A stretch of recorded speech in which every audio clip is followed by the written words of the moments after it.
হবে বাংলা বললে নাকি সেটা বাংলাদেশি হয়ে যাচ্ছে। সাবির মল্লিককে হরিয়ানার বিজেপি সরকার, বিজেপির গুন্ডা বাহিনী পিটিয়ে খুন করেছে। আমরা তো প্রশ্ন করবো, আজকে বাইরের থেকে, হরিয়ানার থেকে, গুজরাট থেকে, বিহার থেকে প্রচুর পরিযায়ী শ্রমিক এসে আমাদের বাংলায় কাজ করছে। কোথায় আমরা তো এই ধরনের অভদ্র আচরণ করি না। আপনারা দেখাতে পারবেন পশ্চিমবাংলায় কাজ করতে এসে একটাও অবাঙালি খুন হয়েছে বা তাকে কোনোভাবে নির্যাতিত হতে হয়েছে? সারা ভারতবর্ষের মাটিতে বাঙালি বলে, বাংলা ভাষায় কথা বলে তাকে লুণ্ঠিত হতে হচ্ছে, তাকে কলুষিত হতে হচ্ছে, তাকে জেলে যেতে হচ্ছে, তাকে মার খেতে হচ্ছে, বুলডোজার দিয়ে তাদের বাড়ি ভেঙে দেওয়া হচ্ছে। কিন্তু এই আন্দোলনের তীব্রতা আরও বাড়বে। প্রয়োজন পড়লে আমরা দিল্লিতে গিয়েও বাংলার গর্জন দেখাবো। বিজেপি কেন্দ্রীয় সরকার যেভাবে বাঙালিদের প্রতি প্রচণ্ডভাবে আক্রোশে বিভিন্ন স্টেটে বাঙালিরা আছে তাদের ওপরও অত্যাচার করছে এবং বাংলাতেও বাঙালিদের ওপর অত্যাচার করার চেষ্টা করছে, তাদের বাংলাদেশি বললে বা তাদের দেশদ্রোহী বললে বিভিন্নভাবে তাদেরকে ধর্মের নিরিখে একটা ভুলে যাওয়া সংগ্রামের ইতিহাস তাকে তুলে ধরা। দেখুন, 19শে মে এই দিনটিকে আমরা উদযাপন করি না, 1 নভেম্বর এই দিনটিকে আমরা উদযাপন করি না। এর ফল হচ্ছে আজকে বাঙালি পুরো ভারতবর্ষে কোণঠাসা। বাঙালির যে অতীত, বাঙালির যে ইতিহাস, বাংলা ভাষার জন্য এই মাটিতে যে বীরেরা প্রাণ দিয়েছে, রক্ত ঝরিয়েছে, সেই ইতিহাস চর্চা আমরা করি না। ইতিহাস আমরা ভুলে গেছি এবং তার ফল কি হচ্ছে? তার ফল হচ্ছে সারা ভারতবর্ষে হিন্দি বাঙালির ওপর চাপানো হচ্ছে।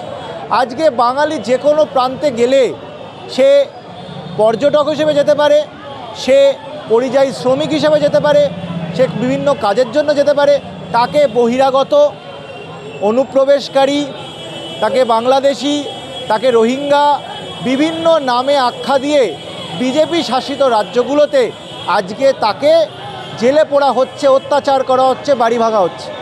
তার কারণ হলো বাঙালি জাতি হিসেবে আমরা আমাদের জন্য লড়াই করতে ভুলে গেছি। আজকে 19শে মে কেন তাৎপর্যপূর্ণ? 11 জন তরতাজা প্রাণ আপনারা শুনলেন। 16 বছরের নারী শহীদ কমলা ভট্টাচার্য, 16 বছরের একটি বাচ্চা মেয়ে, ক্লাস 10-এ পড়ার বয়স, সে প্রাণ দিয়েছে, রক্ত ঝরিয়েছে। আর আজকে যখন প্রতিদিন বাংলা ভাষা লুণ্ঠিত হচ্ছে, কলুষিত হচ্ছে, বাঙালিকে বাইরে বের করে দেওয়ার কথা বলা হচ্ছে। দিল্লিতে কিছুদিন আগে মাছের বাজারে গিয়ে বলা হয়েছে মাছ বেচা যাবে না। আমরা চুপ, আমরা কেউ কোনো কথা বলছি না। কিন্তু 1961 সালে যখন বাঙালিকে বলা হয়েছিল বাংলা বলা যাবে না, তখন ঘর থেকে লক্ষ লক্ষ বাঙালি বেরিয়ে রক্ত ঝরিয়েছিল, কারুর কথা শোনেনি। সেই ইতিহাস আমরা মনে রাখিনি। তাই জন্য 19শে মের দিনটিকে আজকে বারবার করে উদযাপন করা উচিত, তার কথা বলা উচিত। যদি আমরা এই দিনগুলো মনে রাখতাম তাহলে এই আজকের এই পরিস্থিতি, এই বাস্তবতা আমাদের সম্মুখীন হতে হতো না। তার কারণ হচ্ছে আজকে কেন্দ্রীয় সরকার যারা চালাচ্ছে তাদেরই অংশ হলো অতীতের আসামের জাতিবাদী শক্তিরা, যারা বাঙালিকে সেই সময় অত্যাচার করেছে। আজকে আসামে শুরু হওয়া এনআরসি, আজকে অমিত শাহ বলছে সারা ভারতবর্ষে এনআরসি চালাবে। আসামে যে বাঙালিদেরকে বঙ্গাল খেদাও আন্দোলন হয়েছিল, তারপরে আপনাদেরকে আমি আজকে বক্তব্যতে বলেছি যে হেমন্ত বিশ্ব শর্মা, যিনি বর্তমানে আমাদের আসামের মুখ্যমন্ত্রী, সেই হেমন্ত বিশ্ব শর্মা, সে যখন তার বয়স কম ছিল, সে তখন আসুর জেনারেল সেক্রেটারি ছিল।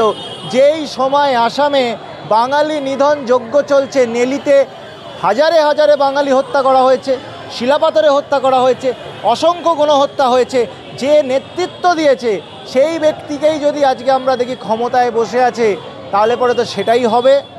আজকে আসামের জীবাণু সারা ভারতবর্ষে ছড়িয়ে গেছে। কোনোদিনও আমরা কল্পনা করিনি যে এমন দিনও দেখতে হবে যেখানে বাঙালিকে বাংলার মাটিতে এবং সারা ভারতবর্ষের মাটিতে বাঙালি বলে, বাংলা ভাষায় কথা বলে তাকে লুণ্ঠিত হতে হচ্ছে, তাকে কলুষিত হতে হচ্ছে, তাকে জেলে যেতে হচ্ছে, তাকে মার খেতে হচ্ছে, বুলডোজার দিয়ে তাদের বাড়ি ভেঙে দেওয়া হচ্ছে। আজ সেই দিনটা এসছে, সেটাকে আমাদেরকে লড়াই করতে হবে। লড়াইটা আমরা ভুলে গেছি। লড়াইটাকে স্মরণ করার জন্য, লড়াইয়ের রাস্তাটাকে ফিরে আসার জন্য আজকে আমাদের 19শে মে, আজকে আমাদের 1 নভেম্বরের মানব ভাষা আন্দোলন, এই দিনগুলো আমাদের আবার স্মরণে আনতে হবে। জয় বাংলা। জয় বাংলা। বলতে কিছু বলার নেই, মানে আমরা এরকম দেখিনি। বাঙালিদের ওপর, বাংলার প্রতি যে এত আক্রোশ হতে পারে সেটা ভাবলেই মানে দেখতে পাচ্ছি আমরা, মানে যেন তেন প্রকারে ওনারা বাংলাকে অকুপাই করবার জন্য প্রধানমন্ত্রী এবং তার বাকি লোকরা মানে বিজেপি যেভাবে উঠে পড়ে লেগেছে, যে কোনো ইস্যুতে পারলে মুখ্যমন্ত্রীকে হেনস্থা করা থেকে শুরু করে বাঙালিকে বিভিন্নভাবে হ্যারাসমেন্ট করা থেকে সমস্তভাবে উঠে পড়ে লেগেছে।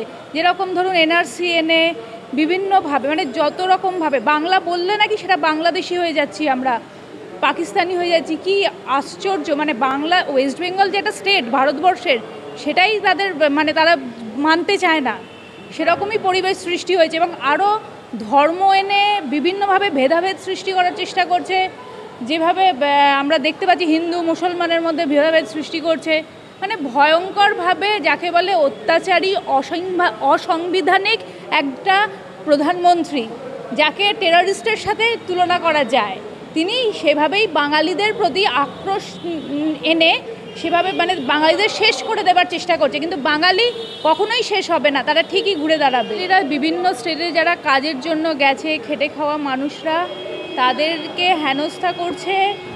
এখন সেটা সত্যিই সরকার কোনোভাবেই কোঅপারেট করছেন না, আমাদের কেন্দ্রীয় সরকার। তো এটা তো আমাদের কিছু করার নেই, কারণ আমরা প্রতিবাদ করা ছাড়া, আমাদের লড়াই করা ছাড়া, একত্র হয়ে আমাদের লড়তে হবে। লড়াই করা ছাড়া আমাদের এই কোনো রাস্তা নেই। আমাদেরকে রাস্তায় নামতে হবে, একসঙ্গে জোটবদ্ধ হয়ে লড়াই করতে হবে রাষ্ট্রের বিরুদ্ধে। এছাড়া আমাদের কোনো উপায় নেই, কারণ বিজেপি কেন্দ্রীয় সরকার যেভাবে বাঙালিদের প্রতি মানে প্রচণ্ডভাবে আক্রোশে বিভিন্ন স্টেটে যে বাঙালিরা আছে তাদের ওপরও অত্যাচার করছে এবং বাংলাতেও বাঙালিদের ওপর অত্যাচার করার চেষ্টা করছে। তাদেরকে বাংলাদেশি বললে বা তাদেরকে দেশদ্রোহী বললে, বিভিন্নভাবে তাদেরকে ধর্মের ইয়েতে নিরিখে বা নাগরিকত্ব কেড়ে নেবার যে কাগজ দিয়ে আইন এনে তারা চেষ্টা করছে নানানভাবে, সেটাকে বন্ধ করবার জন্য আমাদের রাস্তায় নামতে হবে, সংগঠিত হতে হবে, লড়াই করতে হবে। দেখাতে হয় কেন বাঙালি হলেই আমাদেরকে শুনতে হয় রোহিঙ্গা, বাংলাদেশ থেকে আসা অনুপ্রবেশকারী, অন্য কোনো জাতিকে তো এই জিনিসটা শুনতে হয় না। তাই আমাদের প্রশ্ন, আমাদের সমস্ত সম্পন্ন মানুষের প্রশ্ন যে কেন বাঙালি হলেই বাঙালির উপরে এই অত্যাচার নেমে আসবে। আপনারা দেখেছেন অতীতে হরিয়ানায় কাজ করতে গিয়ে সাবির মল্লিক পরিযায়ী শ্রমিক, যার অন্তঃসত্ত্বা ছিল এবং পরিবারের একটি ছোট বাচ্চা ছিল, তাকে পর্যন্ত সেই সাবির মল্লিককে হরিয়ানার বিজেপি সরকার, বিজেপির গুন্ডা বাহিনী পিটিয়ে খুন করেছে। আমরা তো প্রশ্ন করবো, আজকে বাইরের থেকে, হরিয়ানার থেকে, গুজরাট থেকে, বিহার থেকে প্রচুর পরিযায়ী শ্রমিক এসে আমাদের বাংলায় কাজ করছে। কোথায়? আমরা তো এই ধরনের অভদ্র আচরণ করি না। আপনারা দেখাতে পারবেন পশ্চিমবাংলায় কাজ করতে এসে একটাও অবাঙালি খুন হয়েছে বা তাকে কোনোভাবে নির্যাতিত হতে হয়েছে? কিন্তু আমরা প্রতিদিন বাংলার বাইরে, যেটা বাংলার বাইরের অঞ্চল, দিল্লি, গুজরাট, হরিয়ানা, এই প্রমুখ জায়গায়, এমনকি এখন উড়িষ্যাতেও দেখছি বাঙালি হলে বাঙালিকে ভাগিয়ে দিচ্ছে। কেন? এই জিনিস কেন আমরা সহ্য করব? আজকে যখন আমরা স্বাধীনতা আন্দোলন করেছিলাম তখন সব থেকে বেশি বাংলার রক্ত ঝরেছিল। আজকে কাজী নজরুল ইসলাম থেকে শুরু করে রবীন্দ্রনাথ ঠাকুর, প্রত্যেকে আমরা কাঁধে কাঁধ মিলিয়ে লড়াই করেছিলাম। তখন তো আমাদের এই জিনিস সহ্য করতে হয়নি, তখন তো আমরা এই জিনিস দেখিনি। আজকে যখন ভারতবর্ষ স্বাধীন হয়ে গেছে, বাঙালির রক্তে ভারত স্বাধীন হয়েছে, তখন দেখছি বাংলার থেকে, ভারতবর্ষ থেকে বাঙালিকে খেদাও। এই জিনিস আমরা সহ্য অতীতেও করিনি। অতীতেও বাঙালি কিন্তু রক্ত ঝরিয়েছে ব্রিটিশের বিরুদ্ধে, আজকেও বাঙালি এই হিংসার বিরুদ্ধে, এই নির্যাতনের বিরুদ্ধে তার আন্দোলন তুলেছে, তার আওয়াজ তুলেছে। এবং যতদিন যাবে এবং যদি এই অত্যাচার তীব্র থেকে তীব্রতর হয়, তত কিন্তু এই আন্দোলনের তীব্রতা আরও বাড়বে। প্রয়োজন পড়লে আমরা দিল্লিতে গিয়েও বাংলার গর্জন দেখাবো। আজকে 19শে মে ভাষা শহীদ দিবস ছিল। আজকে জাতীয় বাংলা সম্মেলন ভাষা শহীদ দিবস উদযাপন করেছে এবং এই যে 19শে মে ভাষা শহীদ দিবস, এই দিবসে আজকে বাংলার খেটে খাওয়া মানুষ, প্রান্তিক মানুষ, তারা আজকে কাজ কামাই করে গরিব খেটে খাওয়া মানুষ এই 19শে মে ভাষা শহীদ দিবসে এসেছিল। শিলচরে যে বাঙালিরা ভাষার জন্য, বাংলা ভাষার জন্য প্রাণ দিয়েছিল, তার জন্য যে 19শে মে উদযাপন করা হয়, জাতীয় বাংলা সম্মেলন আজকে উদযাপন করলো। এখানে অনেক বিশিষ্ট ব্যক্তিরা উপস্থিত ছিলেন। এখানে রাজ্যসভার সাংসদ দোলা সেন ছিলেন এবং পূর্ণেন্দু বসু প্রাক্তন মন্ত্রী, তিনি উপস্থিত ছিলেন এবং আরও অনেক বিশিষ্ট ব্যক্তিরা, বুদ্ধিজীবীরা উপস্থিত ছিলেন।